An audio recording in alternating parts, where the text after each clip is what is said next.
I, 15-year-old female, and my dad's a fair baby. My mum didn't know he was married and broke it off when she found out, but she was already pregnant. She decided to have me and has always been a great mum to me. A lot of my friends don't get along with their mums, but mine is really cool and I wouldn't trade her for anyone. My dad takes me out on the weekends to do things and visits on holidays, but I've never lived with him or anything. When I was younger, he had to take me to his house for a few hours one time when my mum was really sick and his wife yelled at him, and I had to stay in a bedroom away from her because she was so mad. My mum explained the cheating when I was older and realised how weird the situation was compared to friends with divorced parents. I have feelings about it, but he's my dad, so I try not to think about it a lot. I know my dad's wife hates me and is the reason I can't see him more, so yeah, she has a reason to be mad at him, but also screw her. So a couple of months ago, my dad started asking if I would like to spend whole weekends with him. I said I would be okay with it if it wasn't at his house. He said his wife wants me to come and she's had a change of heart. Sounded really suspicious, so I said no. Then this weekend she wanted to come have lunch with my dad and me. She said that she realised how important I am to my dad since they can't have kids now, and that she would like to make up for it all and be my stepmom if I would let her. It really made me mad because my whole life she's made it really hard to see my dad, and now she wants to be nice. I might be the jerk because I told her that if she can't have kids, that's karma for how she treated me, and she's never going to be anything but my dad's wife. She started crying, and my dad told me later that was a terrible thing and I need to apologise. My mum said that she put me in an unfair situation and I should probably avoid talking to her right now because she's having to deal with infertility and hasn't really gotten over things. Am I the idiot? I feel like she kind of deserved it. Update. First off, JFC, some of you adults are unhinged, insisting my mum must have known he was married and calling her an intimacy lover and she should have aborted me. Who hurt you? For real, get help. You sound like basement-dwelling incels that haven't seen any light but your computer screen in years. I had lunch with my mum and dad today to talk about things. I asked my mum to come with me because I didn't want to see him by myself. I told my dad he had to leave his phone in the car or I wouldn't come. I told him that I don't want to go to his house or see his wife. I won't see him anymore unless he makes sure that his wife won't interrupt us constantly. I'll have my driver's license soon, and if we meet somewhere and he picks up the phone or his wife shows up, I'm leaving. I love him, and I don't want to not see him, but I can't do it anymore. My mum says I can choose whether I want to see him or not. He said he loves me, and he understands, and he doesn't want to lose me from his life. He promised he would work it out over the Thanksgiving break, and we could talk about spending more time together when I get back from my grandparents'. My mum said to try not to think about it and just enjoy being with the family and seeing my cousins, but yeah, that's going to happen. So maybe I still have a dad when I get back and maybe I don't. Now, for a few comments before the update. Comment 1, OP.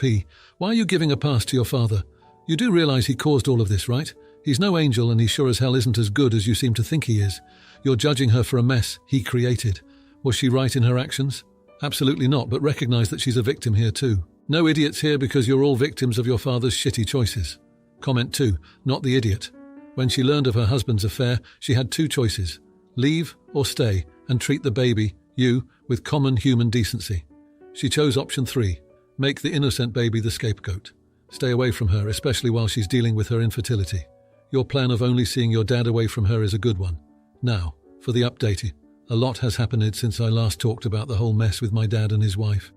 I've been trying to sort through my feelings and figure out what I want to do about everything. It's been a pretty intense few days, and I'm still not sure where things are going to go from here. The day after the lunch disaster, my dad texted me to apologise. He said he was sorry for how things went down and that he wanted to make things right. I didn't reply because I was still mad and didn't know what to say. My mum told me to take my time and that I didn't owe him a response until I was ready. 2 days later, my dad showed up at my school. He waited outside until I was done for the day and approached me as I was leaving. He looked really sad and said he just wanted to talk. I was still feeling pretty raw about everything, but I agreed to go for a walk with him. We ended up sitting on a bench in the park nearby. He told me that he had a long talk with his wife after our lunch and that they were going to see a therapist to work on their issues. He said he understood why I was upset and that he didn't want to put me in the middle of their problems anymore. He also said he was going to make more of an effort to spend time with me without her being involved. I listened, but I didn't say much. I was still processing everything. I told him I needed some space to think about our relationship and what I wanted it to be. He said he would give me all the time I needed and that he would be there when I was ready to talk. The next day, my mum and I had a long conversation about everything. She said she supported whatever decision I made about my dad, but she also reminded me that people can change and that maybe his wife was really trying to make amends. I wasn't sure I believed that, but I appreciated her trying to help me see things from a different perspective. I spent the weekend at my grandparents' house, trying to distract myself with family and fun. It was nice to get away from everything for a bit. But the situation with my dad was always in the back of my mind. When I got back home, there was a letter from my dad waiting for me. He wrote about how much he loved me and how he regretted not being a better father. He said he was committed to making things right and that he hoped I could forgive him and his wife in time. I haven't responded to the letter yet. I'm still trying to figure out what I want to do. Part of me wants to try to rebuild our relationship, but another part of me is scared of getting hurt again. So that's where things stand right now. I'm caught between wanting to give my dad another chance and being afraid of opening myself up to more pain. It's a tough spot to be in, and I'm not sure what the right move is. I guess only time will tell what happens next. Now for the comments, comment 1. Hey kiddo, I get why you're feeling torn. It's okay to be angry, and it's also okay to take your time to figure out what you want. Your feelings are valid, and setting boundaries is super important. Just remember, people can grow and forgiveness can be healing, but it's all on your terms. Comment 2. I've been there with family drama. My stepmom and I clashed for years. It took a lot of talks and time to get to a good place. It's tough, but sometimes giving people a chance to show they've changed is worth it. Take it slow and protect your heart, but keep an open mind. Now, for the next story. I, 42-year-old female, am one of 5 children, and my father died when we were very young, leaving my mum and my 4 siblings. My parents had collected a lot of cool things over the years. When my mum downsized to a condo after all the kids had left home, she got rid of a lot of items that she no longer had room for. We all had things that we were sentimental about, and as one of the younger siblings, I didn't request anything, although I had strong connections to a few items. After everyone had decided on what they wanted, I wound up with 3 things that were of little to no financial value, but I treasure them for the memories they represent. The first item is a tractor seat that is bolted to a butcher block to make a funky chair. The second item is a 1970s tacky spice cabinet, and the third thing is a set of stoneware pastry bowls that my mom had saved green stamps to buy. Over the years, my siblings have sold, destroyed, or lost the items that they got, and now when they come to my house, they often comment on the things I have, saying things like, "I didn't know you got those, and I've always wanted that." My mum even told my sister behind my back that she could have the tractor seat chair that I had, because I wasn't really using it. My mum saw that I had it in the garage because I was protecting it from the weather, and it needed sanding. For other reasons, I have gone no contact with this sister. Well, she texted me out of the blue to ask if she could have the chair.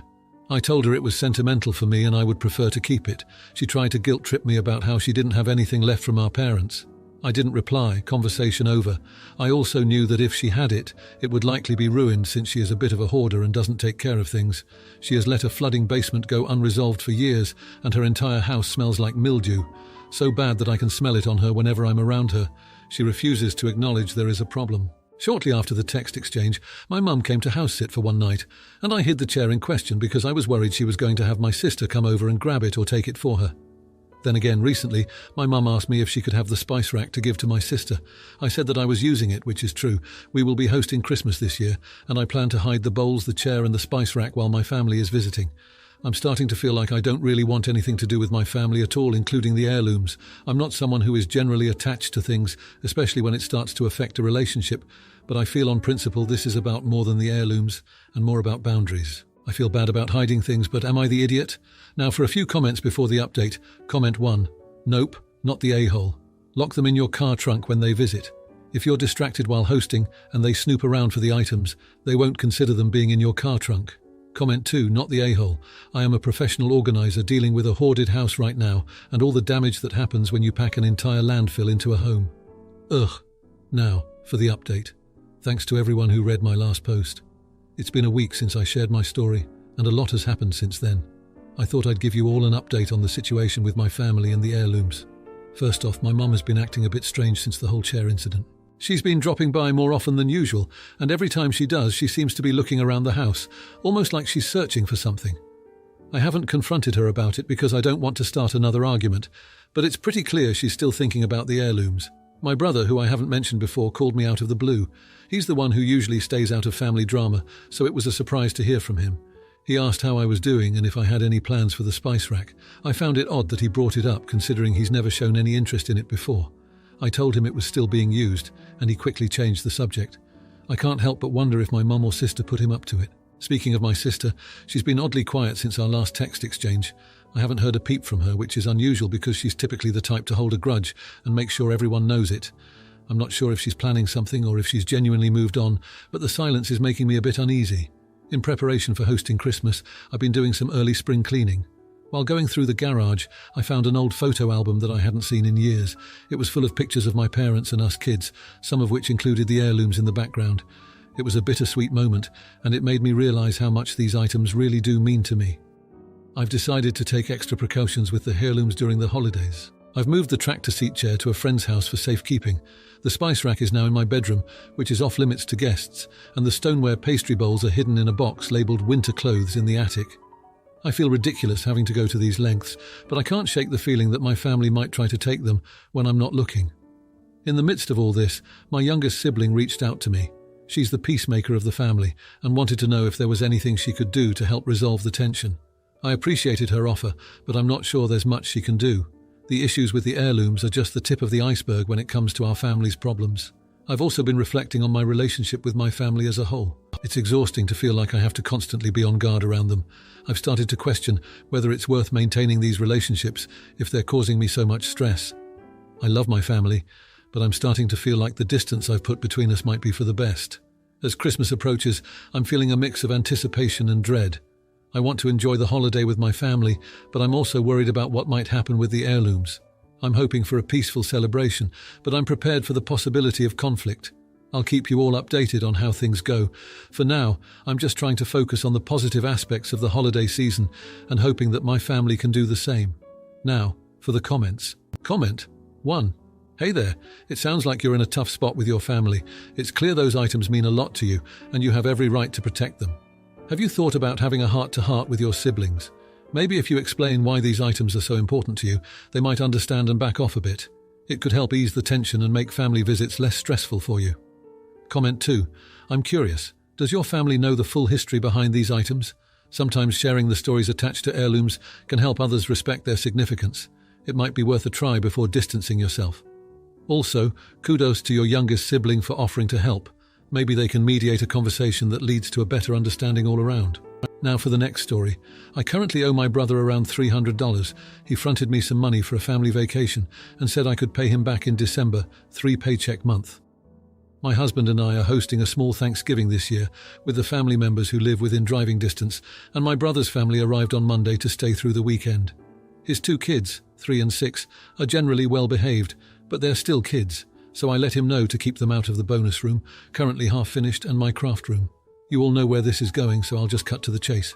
I came home yesterday to find the kids splayed out on the living room floor, surrounded by art supplies in ruined condition. They were finger painting with my gouache and had completely cross-contaminated the colours, drawn on my good watercolour paper with Copic markers, completely crushing the tips of the markers as well, and ruined or dirtied several items that my friend had brought me from Korea. I confronted my brother, who was nonchalantly watching TV, and he told me that he didn't let the kids go into the craft room. He had gone in himself and grabbed them just a couple things to entertain themselves with. He agreed to buy me replacements until I actually started tallying up the cost, then backtracked and said the price was bullshit and started insisting that most of the stuff was still in usable condition. I said, fine, you don't have to replace anything, but you can forget about vacation money. He snapped at me not to argue in front of the kids. I said, who's arguing? Sounds like the conversation is over. Now he wants me to pay the vacation money immediately and work out the replacing of the art supplies after. I feel like he's just going to try to haggle with me, or he's going to replace my stuff with Crayola and call it even. Update. The cost to replace the ruined items minus the Korean supplies would be about $225. Getting an idea of the replacement cost of the Korean stuff is a bit harder.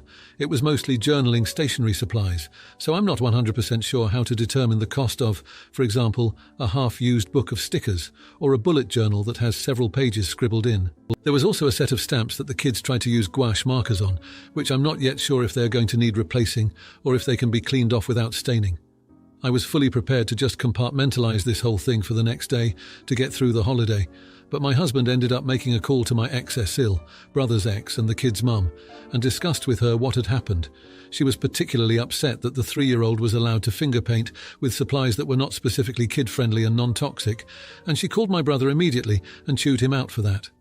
She also called our parents about it, which turned into a call from our mother to our brother, also chewing him out for being irresponsible. And although no one brought up the money angle, and I didn't expect them to, he was rattled enough to apologise for yesterday and hasn't mentioned the money. I think I will just pay to replace what I can and consider us even. Now, for a few comments before the update. Comment 1. not the idiot. Take the cost of replacement supplies out of the amount you owe him. Provide him with links to the supply listings, with costs for the exact replacements you purchased. Proper art supplies are expensive.